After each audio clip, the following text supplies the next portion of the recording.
Calgary, you're curious about what's going on in the market, and I'm here to deliver. This video is a part of my monthly series where I cover total residential home prices in one video in each separate property type in 4 short videos just like this. Hi, my name's Fyfe, your Calgary Realtor. If you're planning on making a move here, or if you have some questions about the housing market here in Calgary, go ahead, book a call on my calendar link below, and let's have a conversation. Okay, so here are the numbers for apartments in Calgary for the month of August. Now, we're going to start this off by looking at the year-to-date stats package for apartment sector as a whole. Now, this chart does have a lot of information in it, so let me break it down for you. And everyone is always curious about price, so you can see that the condo prices have finally seen a small reduction in price.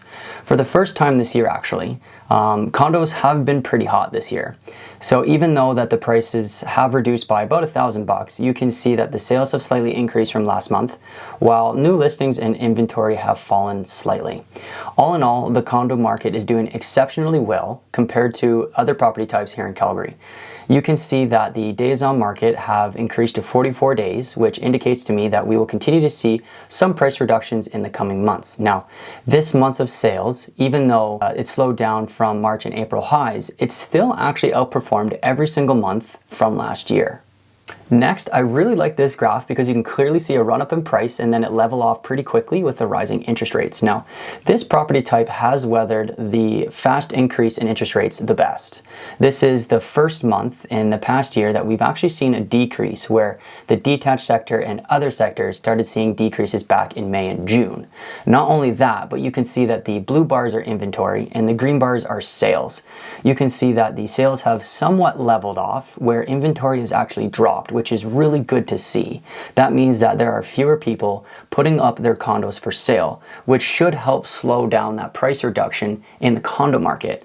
If we were to see a dump of new listings in the coming months, this will greatly increase the inventory and promote future price losses.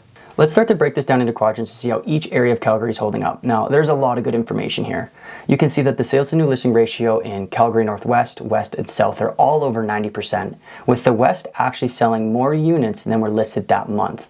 That is a great sign for those quadrants. That means that there's still demand there. Moving 2 months of supply, you can see that Calgary City Center and East both have over 3 months, meaning that they're starting to inch more towards a buyer's market, giving buyers more power in the negotiation process. So, based on the recent rate hikes, every quadrant is heading towards a buyer's market, but those 3 are still holding their ground for demand. A quick peek at the benchmark prices in each quadrant. And now a look at some percentages. So you can see that every quadrant is in that double-digit price growth year over year, besides the city center. Moving to month over month, you can see that Northwest got hit the hardest with a negative 2.19% decrease, whereas the Northeast, Northwest, and South all saw some minor increases compared to last month.